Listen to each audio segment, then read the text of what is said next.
to Arkham Horror on the Dragon Table. This will be our final video on the subject, as we are going to skip ahead to the final battle.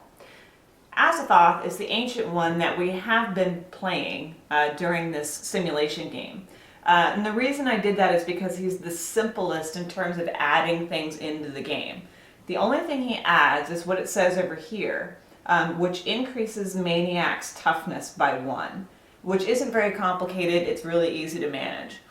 He also has a really long doom track, so it takes quite a while for him to wake up.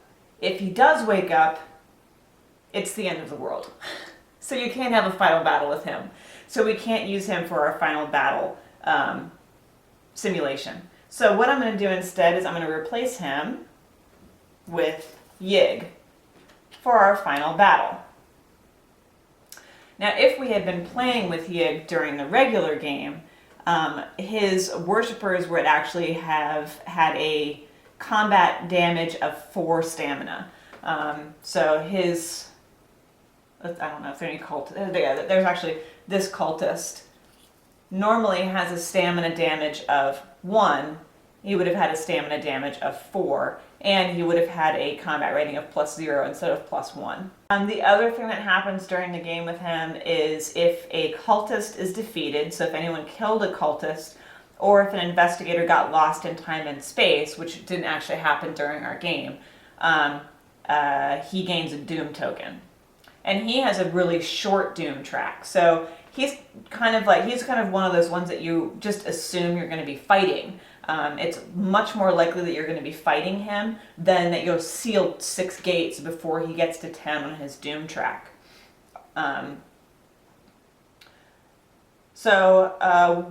What I've simulated on the board is that we've got 6 gates, and the 6 gates open and triggered Yig. It was a simple way to do it. And here's what will happen. I just wanted to zoom in and show you what this card looks like. What I'm going to do is I'm going to fill up his doom track with tokens. So he's going to go all the way up to 10. So no matter where he was, whether he got to 10 and that's why he woke up, or maybe he was only at, 5, but we got 6 gates open, no matter what happens, his doom track fills all the way up at the start of battle. And that's what happens with all of the ancient ones. So you have to get them all the way down from their highest, basically highest hit points in any battle.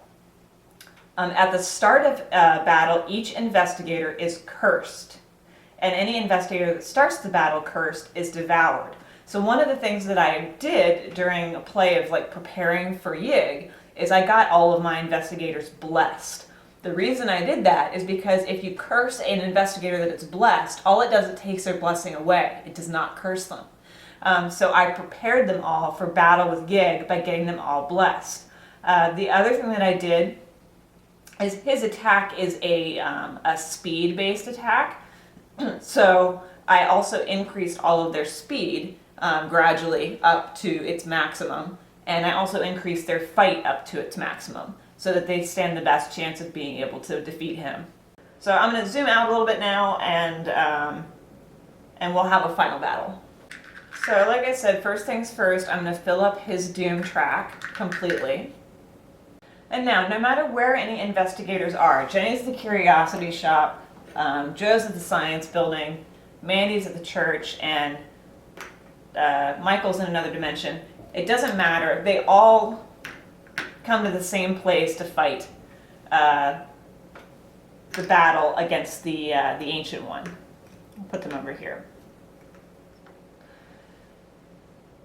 And they will take turns fighting just as if they were, you're following the first player rules. The first thing that happens is an upkeep phase. So they get to do their upkeep. And because they're all considered to be in the same location, they can trade items. They can do things like, there's some characters, I don't have any of them out, but there's some investigators that can heal other ones, or that can increase the sanity of other characters. So they can do all of that stuff during upkeep. So at the beginning of battle, they're all cursed. So I've been able to give them all blessings because I got a bunch of gate tokens. So all of their blessings get discarded. And that's the best way to handle that, because otherwise you'll have a investigator that's cursed and has to roll a 6 in order to have a success. Really, really difficult. Rolling a 5 or 6 is hard enough. So rolling a 6 is even more difficult. Mandy has her ability that she'll be able to use where you can re-roll the dice used for a check that didn't result in a success. I would recommend using that for whoever has the highest number of dice that they can re-roll, because you want to get as many hits as possible in. So the first thing that you do is you have an attack against the Ancient One. So his combat rating is a -3. He doesn't have any resistances, which it would say here if he did. All right, hold up. I'm interrupting our regularly scheduled broadcast to fix the video that I originally uploaded, in which I horribly messed up rolling for the final battle and counting successes. I felt I did such a bad job that I needed to redo it. So, this is the official redo of rolling for the final battle. So, Mandy has a fight of 3, and she has 2 weapons that each add additional 3 to her fight, which gives her a total fight of 9. Yig has a -3 modifier, so Mandy would be rolling 6 dice against Yig. So we'll roll the dice, and they go everywhere, and we're going to count the successes, and she has 2 successes. And I'm going to put those right there. And then we're going to go on to Joe, who has a fight of 5, and he has 2 weapons. One adds 4, one adds 1. So he has a total fight of 10, -3, means he gets to roll 7 dice against Yig. That didn't count. And he also gets 2 successes. Yeah. No, don't drop your successes. I'll put those there. And now we go to Jenny. She has a fight of 4 and a weapon that gives her +6 to combat checks. So that gives her 10, and she will also be rolling 7 dice against Yig. And she also gets 2 successes. No, I did not plan this. And our last fighter is Michael. He has a fight of 6. He also has a stick of dynamite. He can only use it once, but he might as well go ahead and use it now. That'll add +8 to his fight, which will give him a total of 14. So -3, which means he'll be rolling 11 dice against Yig.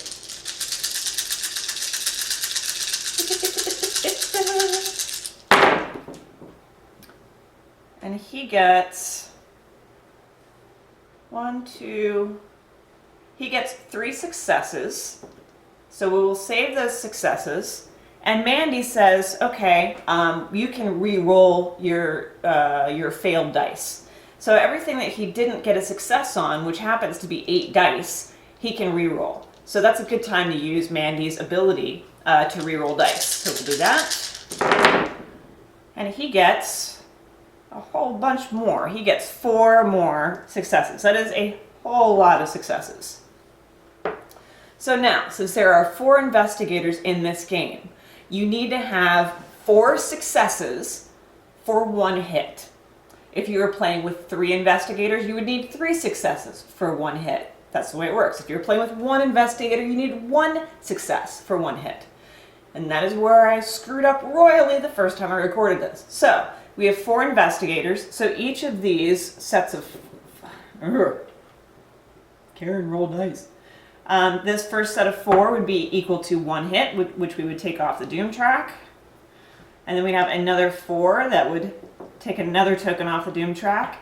And then we'd have another 4 that would take a token off the track, leaving us with 1 success that is not enough to take another doom token off the track. But according to the official FAQ, it's not explained well in the original rules. It's one of the reasons I'm doing these tutorials, guys. In the official FAQ from Fantasy Flight Games, successes do carry over. So this die, this success, we could put off to the side and save for our next turn and have a head start on Yig. And that is how you roll in the final battle. Now let's go on to Yig's attack. Every Ancient One's attack is different. His is a speed attack. Each investigator must pass a speed +1 check or lose 1 sanity and 1 stamina. And this check's modifier decreases by 1 each turn. So next time it would be a speed +0, then a speed -1, then a speed -2, and so forth.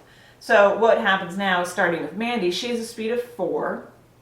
She doesn't have anything to add to that. So she rolls 5 dice, because the first speed check is +1. And she just needs 1 success to beat this. And she gets it, so she doesn't lose any sanity or stamina.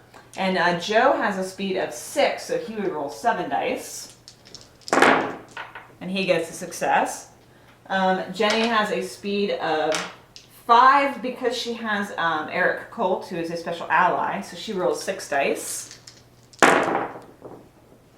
And she beats it and gets a success. And then Michael McGlenn has a speed of 5, so he would roll 6 dice.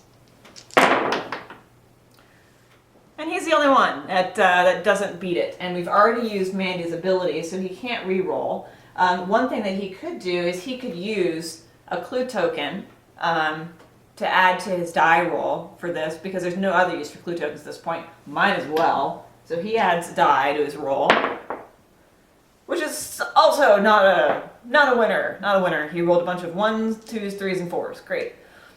Good job, Mike. Way to help out the team. So he would lose 1 sanity and 1 stamina. Now, if that at any point would cause one of the investigators to go to 0 sanity or 0 stamina, they would be knocked out of the game, and you cannot replace them. Once you get into the final battle, that's it. No more investigators for you.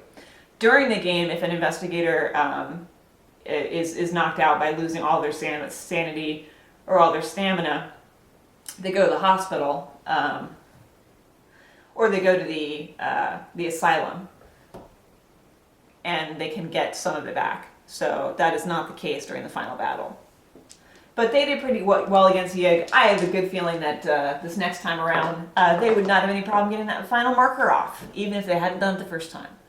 But that's how final battle works with this particular Ancient One.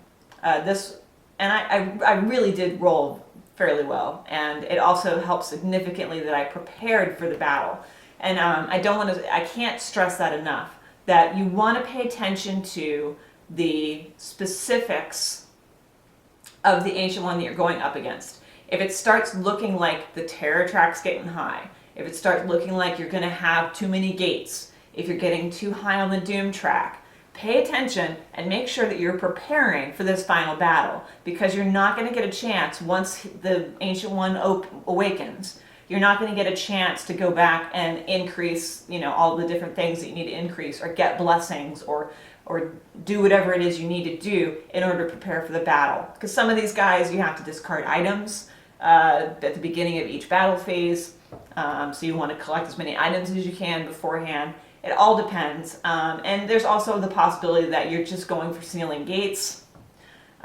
Sometimes that happens. It depends somewhat on the Ancient One that you're fighting. In this case, he's kind of a race to get to the final battle. In terms of preparing your investigators, he's generally the shortest game, because his doom track is so short. So our investigators win in this case of simulated pretend game. Hooray! That doesn't happen that often. Usually I lose miserably. But that is how the game goes. That is how the final battle plays out. And that is the last element that I was going to explain to you in this Arkham Horror tutorial. I know I didn't hit everything. There are a lot of rules in this game. I didn't go over everything with every monster, for sure. There's a lot of stuff that I did not go over. That'll be up to you to discover as you play the game and explore Arkham Horror.